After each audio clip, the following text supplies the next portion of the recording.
பொண்ணா பொண்ணா பார்த்தேன். தலை தலை ராஜனோட சைனே தான்.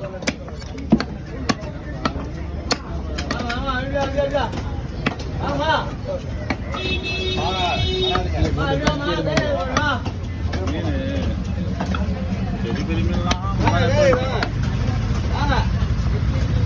ஏய் ஏனா கத்திரு ஏய் கம்முடா கொஞ்சம்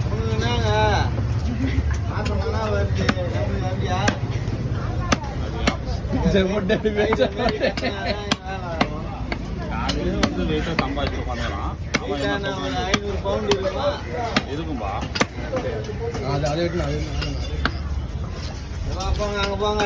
பெரிய பெரிய மீன் இல்லை, சின்ன மீனா நினைச்சது தலைவா நீங்க.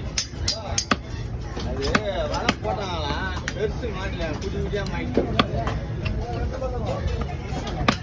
பைத்தியம் பெருசா வாங்கிட்டு